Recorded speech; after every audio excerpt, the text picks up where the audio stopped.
अजीमत जुर्अतो हिम्मत का है इजहार, सीधी बात। अजीमत जुर्अतो हिम्मत का है इजहार, सीधी बात। नाज़रीन गिरामी, अस्सलामु अलैकुम रहमतुल्लाहि व बरकातुहू। सीधी बात के ताज़ा तरीन प्राइम टाइम में आप लोगों का इस्तकबाल है। नाज़रीन गिरामी, मैं अंसार अज़ीज़ नदवी इस वक्त आप लोगों के सामने कुछ अहम तरीन ख़बरें, कुछ वायरल वीडियोज़, कुछ तनक़ीदी तज़्ज़िये लेकर के हाज़िर हुआ। मैं आपको बताऊंगा कि किस तरह कश्मीर में 39 नौजवानों को गिरफ़्तार कर ले जाने की ख़बरें आ रही हैं, पथराव का इल्ज़ाम लगाकर। वहीं पर बंगाल में हिंदू मजहबी कार्ड ना खेलें कहकर के ममता बनर्जी का बयान आया है। बीवी, सास और ससुर को गोली मारकर कत्ल करने वाले पुलिस एहलकार की कहानी सुनाऊंगा। तो मैं संगीत सोम, जो कि हिंदुत्व लीडर है और बीजेपी का लीडर है, उसके सिलसिले में क्लोज़र रिपोर्ट मंजूर कर ली गई है। ओमान के गैर मुल्की सरमायाकारों को तवील मियाद इकामे देने की पेशकश सामने आ रही है। तो 2 कश्तियाँ डूबने का अंदोनाक वाक़या पेश आया, जिसमें 39 अफराद की हलाकतों की खबरें हैं। तुर्की की इस दरियालचन नामी बख्तरबंद गाड़ी की कामयाबियों की मैं किस्से सुनाऊंगा। तो इसराइली फ़िलिस्तीनी किसानों से ज़मीन छीन कर यहूदी आबादकारों को किस तरह दे रहा है वो रिपोर्ट, और मस्जिद अक्सा के इमाम को एक बार फिर इसराइली फ़ौज ने गिरफ़्तार कर लिया। सारी चीज़ें आप लोगों के सामने रखूँ उससे पहले आप लोगों से दरख्वास्त है कि जिन अहबाब ने हमारे चैनल को सब्सक्राइब नहीं किया है वो सब्सक्राइब कर लें। हमारे इन वीडियोज़ को दूसरों तक पहुँचाने में हमारी मदद करें, लिंक को शेयर करें। इदारे की मजबूती नाज़रीन गिरामी आप लोगों की मजबूती है, और उसको क्या करना है आप लोग बेहतर अंदाज में जानते हैं। बाक़ायदा नाज़रीन गिरामी, आइए ऐलान के मुताबिक पयाम इंसानियत फ़ोरम कर्नाटक की जानिब से आज सीधी बात फाउंडेशन के मुकम्मल ताउन से यहाँ सिटी जामिया मस्जिद के बाहर लोगों में गर्मी की आमद है। इस वजह से पानी और एक जूस का इंतज़ाम किया गया, और राहगीरों को और बिलखुसूस बरादरान वतन में इस वक्त प्यास बुझाने की कोशिश की गई। बसों को रोक करके रास्ते में गुज़रते हुए हमारे हिंदू मुसलमान जितने भी परेशान हाल मुसाफिर थे, और मालूम है आप लोगों को कि गर्मी की तपिश लगातार बढ़ती जा रही है। ऐसे में पयाम इंसानियत फ़ोरम की जानिब से लगातार अलग अलग तर्ज पर इन तमाम चीज़ों को पेश करने की कोशिश होती हैं। पयाम इंसानियत कर्नाटक बेंगलुरु की तरफ से बिलखुसूस ये आज से इब्तिदा हो गई है। इसमें सीधी बात फाउंडेशन मुकम्मल तौर पर ताउन फराहम किया और इमदाद किया माली। तो इस सिलसिले में यहाँ पर तमाम पयाम इंसानियत के कारकुनान ने और ज़िम्मेदारान मौजूद रह कर के यहाँ पर राहगीरों को, मुसाफिरों को, परेशान हाल लोगों को इन लोगों तक मास्क, इसके अलावा जूस और पीने के पानी की बोटल्स वगैरह देने की कोशिश की। ये सिलसिला आइंदा भी लगातार जारी रहेगा, और बड़े पैमाने पर इस तरह से बरादरान वतन में एक अमन का पैगाम पहुंचाने की नीयत से और खैर सगाली की नीयत से पयाम इंसानियत के मातहत में ये काम लगातार जारी रखने के लिए कारकुनान ने तहैया कर लिया है। अगले हफ्तों में भी इंशाअल्लाह ताला सीधी बात फाउंडेशन की जानिब से लगातार ताउन देते हुए इस सिलसिले को आगे बढ़ाने की इस वक्त इस मौके पर मौलाना यूसुफ बेग नदवी, मौलाना अनीस साहब नदवी और मौलाना सईद बाकवी साहब और भी बहुत सारे अहबाब इस वक्त कारकुनान वगैरह मौजूद थे, जो पूरी तरह से शिरकत करते हुए इस मौके पर ये खैर सगाली का पैगाम है, कुछ शरबत के ज़रिए से, कुछ पानी के ज़रिए से और कुछ दीगर इमदाद के ज़रिए से वो पहुँचाने की कोशिश हुई है। ये सारा का सारा सीधी बात अगर किसी को फाउंडेशन की जानिब से ताउन होता है तो वो तमाम चीज़ें आप लोगों के ताउन से ही दिया जाता है। लिहाजा आप तमाम लोगों को भी अल्लाह ताला जो बढ़ चढ़ कर के हिस्सा लेते हैं, लगातार सीधी बात फाउंडेशन को और सीधी बात को मजबूत करने की कोशिश करते हैं, उन तमाम का सवाब उन तक भी पहुँचने का पूरी तरह से इरादा है। और आप लोग ताउन करते रहें। हम इस तरह इंसानियत की खिदमत में सीधी बात फाउंडेशन की जानिब से बाकी तमाम तंजीमें जो इस रास्ते पर काम कर रही हैं तक पहुंचाने की पूरी तरह कोशिश करते रहेंगे। हमारा काम सिर्फ अमन का पैगाम पहुंचाना है, इंसानियत का पैगाम पहुंचाना है, और इस तरह से जो धब्बे दाग लगते हैं मुसलमानों पर उसको ख़त्म करके एक अमन का और मोहब्बत का पैगाम आम करना है और इस तरह माहौल बनाना है। इसीलिए सीधी बात फाउंडेशन पूरी तरह से इस सिलसिले में जो भी तंजीमें काम करती हैं उनको ताउन फराहम करने की कोशिश करता है।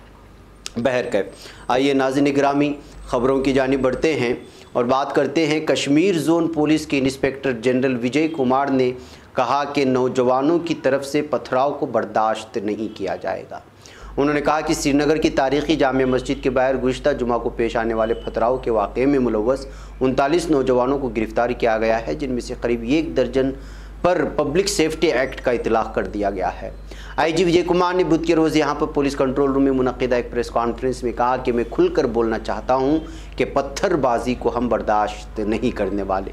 का मज़ीद कहना था कि श्रीनगर पुलिस ने जामिया मस्जिद श्रीनगर के बाहर पथराव के वाक़े की निस्बत मुकदमा दर्ज कर लिया, जिनमें 39 लड़कों को गिरफ्तार किया गया है। उनमें से हम करीब 1 दर्जन पर PSA आयद करेंगे।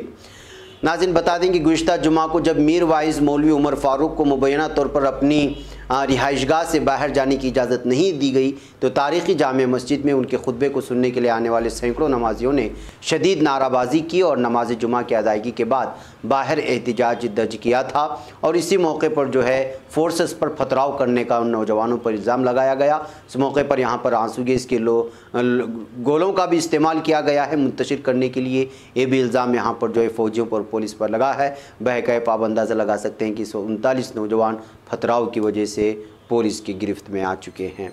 नाज़रीन गिरामी, बंगाल ले चलूँ, बंगाल में हिंदू मजहबी कार्ड ना खेलें कहते हुए बीजेपी को बराह रास्त वज़ीर आला ममता बनर्जी ने तनकीद का निशाना बनाया है। उन्होंने कहा कि मेरे साथ हिंदू कार्ड खेलने की कोशिश ना करें। मैं एक ब्राह्मण ख़ानदान में पैदा होने वाली बेटी हूं, इसलिए मजहब ना सिखाया जाए। ख्याल रहे कि बीजेपी मुसलसल ममता बनर्जी की तनकीद करती रही है और उन पर अक़लियतों को खुश करने का इल्ज़ाम आयद करती रही है।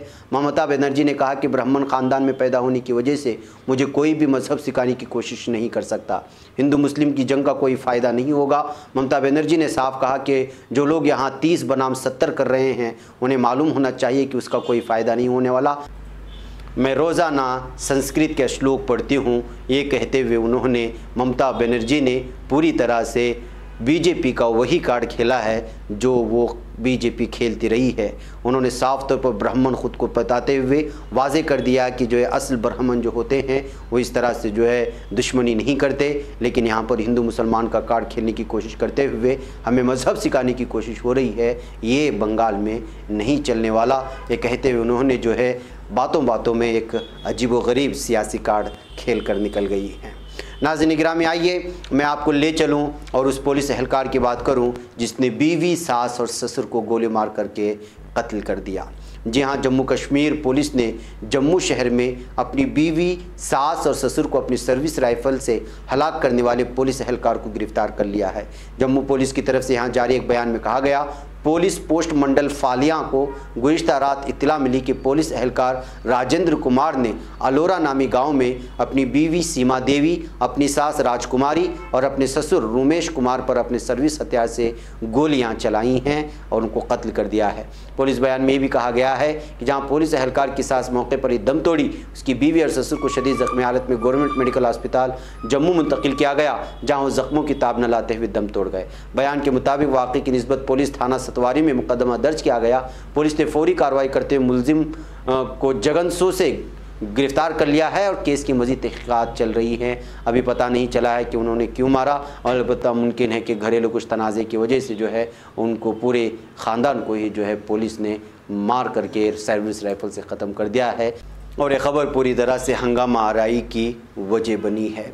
नाज़रीन गिरामी, क्या कुछ होता है बीजेपी हुकूमतों में, इस ख़बर से आपको अंदाज़ा होगा। जो झगड़ा करता है, जो झगड़े फैलाने का और मासूम लोगों की जान लेने का ज़ामिन बनता है, उसको जो है छोड़ दिया जाता है। एक खुसूसी अदालत ने साल 2013 में फ़िरक़ावाराना फसादात के पहले सोशल मीडिया पर भड़काऊ वीडियो अपलोड करने के मामले में मीरठ के सरधना से बीजेपी MLA संगीत सोम के ख़िलाफ़ उत्तर प्रदेश पुलिस की स्पेशल जांच टीम SIT की क्लोज़र रिपोर्ट मंजूर कर ली है। खुसूसी जज रामसिद्ध सिंह ने सोमवार को जारी आर्डर में SIT की क्लोज़र रिपोर्ट को कबूल करते हुए कहा कि मामले में शिकायत गुजार इंस्पेक्टर सुबोध कुमार सिंह की मौत हो गई और क्लोज़र रिपोर्ट के खिलाफ कोई एतराज़ दाखिल नहीं किया गया।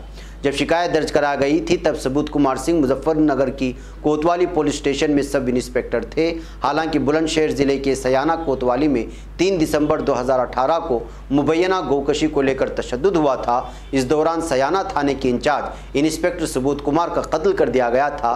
ये वही इंस्पेक्टर सुबोध कुमार हैं जिन्होंने इनके खिलाफ पूरी तरह से रिपोर्ट तैयार करने की कोशिश की थी।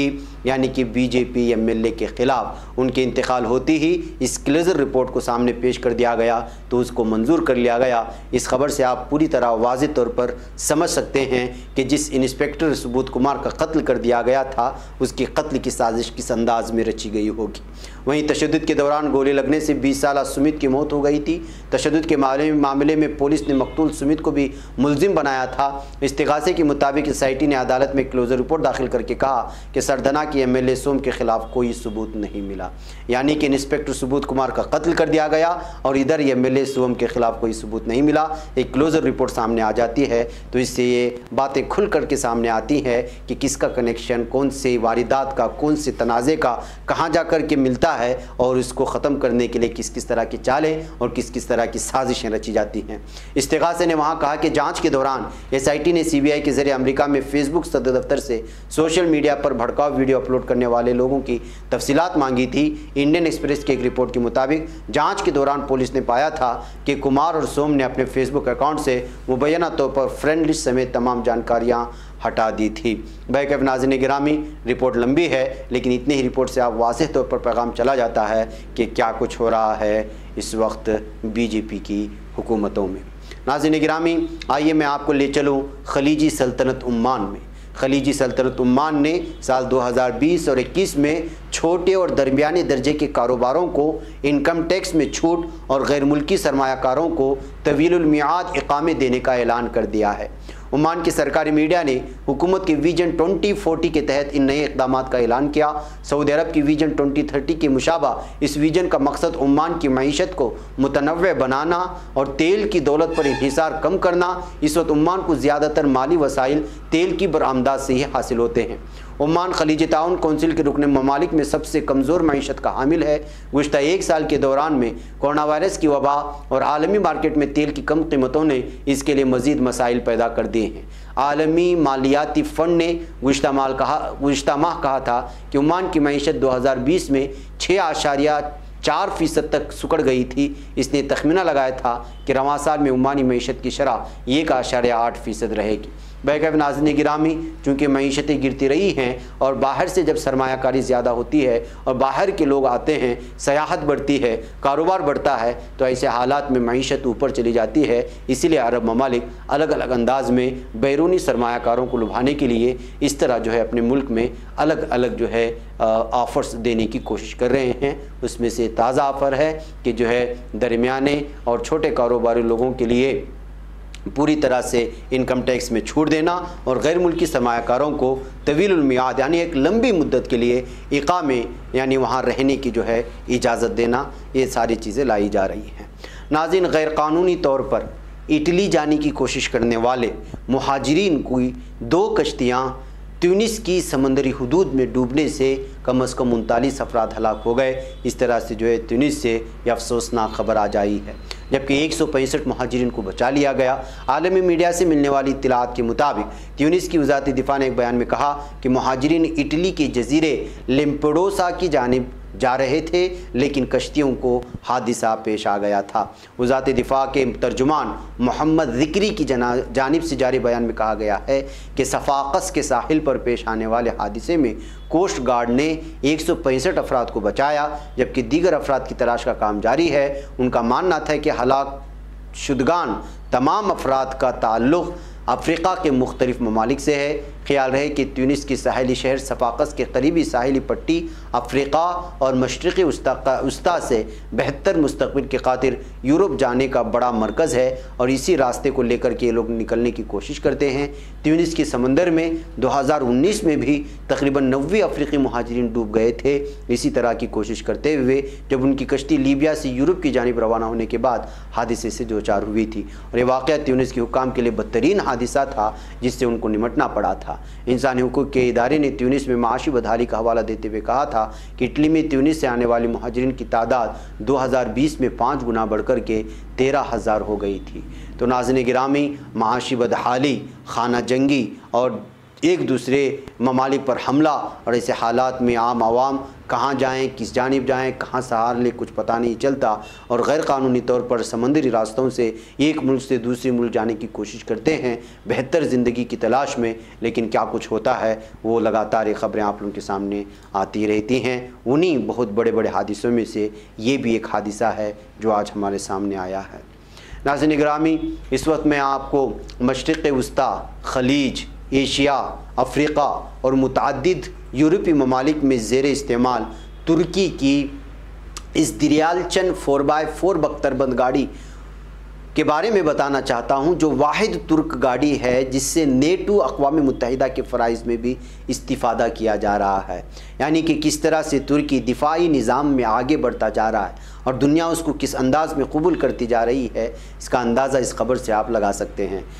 के बख्तरबंद गाड़ियों के पैदावार कुनंदगान में से नोरोल मिशन की तैयार करदा इस दरियालचन बख्तरबंद गाड़ी की बरामद कामयाबियों की मनाजिल तय करती जा रही है। ये गाड़ी अपनी बुलंद सतही दिफाई काबिलियत, ऑपरेशनल और मुफीद बोझ उठाने की सलाहियत की वजह से रिवायती और गैर मुतशक्किल ऑपरेशनों में अंदरून और बैरून मुल्क इस्तेमाल की जा रही है, और इस तरह से जो है पूरी तरह से तुर्की की दिफाई सिस्टम में जो मजबूती पैदा हो रही है, जिस अंदाज में तुर्की दिफाई सिस्टम में आगे बढ़ता जा रहा है, उसको इस वक्त पूरी दुनिया न सिर्फ सराह रही है बल्कि उनके बख्तरबंद गाड़ियों को इस्तेमाल भी कर रही है, और वो भी नेटो फ़ौज की जानिब से। आइए नाज़रीन गिरामी, मैं आपको फ़िलिस्तीन के एक अफसोसनाक खबर की जानिब ले चल। फ़िलिस्तीन के मकबूजा मगरबी किनारे में यहूदी आबादकारों की तादाद 42% बढ़ गई है। जी हाँ, इसराइल फ़िलिस्तीनी किसानों की ज़मीन हथिया कर यहूदी आबादकारों को दे रहा है ताकि वो यहाँ ज़राअत का काम शुरू कर सके। ज़मीन फ़िलिस्तीनियों की है, जबरन उस पर कब्ज़ा किया जा रहा है और ज़राअत करेंगे ज़ालिम इसराइल। गुज़श्ता एक दहाई में यहाँ 10 बड़े ज़रई फार्म्स कायम हो चुके हैं, और ये सारी की सारी ज़मीन फ़िलिस्तीनी गरीब किसानों से ज़बरदस्ती छीनी गई है। इसराइली हुकूमत इलाक़े में यहूदियों की ताकत बढ़ाने के लिए नस्ल परस्त पॉलिसियाँ इख्तियार कर रही है। ज़्यादातर सफ़ेद फार्म यहूदियों को दरियाई उर्दुन और मशरक़ी बहरे रूम के साहिली इलाक़ों में बसाया जा रहा है। ये सफ़ेद फार्म यहूदी फ़िलिस्तीनियों की ज़मीनों पर ज़बरदस्ती कब्ज़ा करके उन्हें इलाक़े से बेदखल कर रहे हैं। हालिया 2 दहाइयों में इसराइली हुकूमत ज़्यादा से ज़्यादा यहूदी बस्तियों को आबाद करने में मसरूफ़ रही। इसराइली वज़ीर सेटलमेंट्स ने हाल ही में बयान दिया है कि मगरबी किनारे के मज़ीद फ़िलिस्तीनी इलाक़ों पर कब्ज़ा करके नई यहूदी बस्तियाँ बसाई जाएंगी। एक तरफ ये है कि धीरे धीरे कर करीब पूरे फ़िलिस्तीन पर यहूदी कब्ज़ा कर रहे हैं, और दूसरी जानिब अरब उन्हीं के गोद में बैठ कर के फ़िलिस्तीनियों के पीठ मर छुरा घोंप रहे हैं। इससे आप अंदाज़ा लगा सकते हैं कि क्या कुछ हो रहा है। ये आलमिया है आलम इस्लाम का, अरबी ममालिक का। और आपको मैं बताऊं कि आज ही खबर आ रही है कि मस्जिद अक्सा के इमाम शेख इकरामा साबिरी को उनके घर से गिरफ़्तार कर लिया गया। इसराइली फ़ौज ने अलसबा शेख इकरामा के घर का मुहासरा किया, उन्हें अपने साथ ले गई। गिरफ़्तारी की कोई वजह अभी तक नहीं बताई गई। शेख इकरामा मकबूजा मशरक़ी यरूशलेम के पुराने शहर में रहते हैं। इसराइली फ़ौज उससे पहले भी कई बार शेख इकरामा को बग़ैर किसी वजह के, बग़ैर कोई बात बताए हुए अचानक गिरफ़्तार करके ले जाती है, जुल्म ढाती है, फिर वापस ला करके छोड़ देती है। इसी तरह कई मरतबा यहाँ के इमाम को लगातार हरासा किया जाता रहा है, लेकिन मस्जिद अक्सा के इमाम कभी जो है वो झुकने का नाम नहीं ले, वो डट कर जो है इसराइलियों का मुकाबला करते रहते हैं। महकैब नाज़रीन गिरामी, ये आलमिया है इस वक्त आलम इस्लाम का, खलीज ममालिक का, अरब ममालिक का, लेकिन शिकायत करें भी तो किससे करें। मुझे इजाज़त दें। अस्सलामु अलैकुम वरहमतुल्लाहि वबरकातुहू। खबर पढ़ने का तुमने भी अजब अंदाज पाया है, रवादारी के जज्बे ने भी तुम पे नाज पाया है। इसी राह में मोहब्बत का हसी एजाज पाया है। तुम्हें हर अंजुमन में हमने तो मुमताज पाया है। तुम्ही से है तरक्की पर अजीज अंसार, सीधी बात अजीमत जुर्अतो हिम्मत का है इजहार, सीधी बात। अजीमत जुर्अतो हिम्मत का है इजहार, सीधी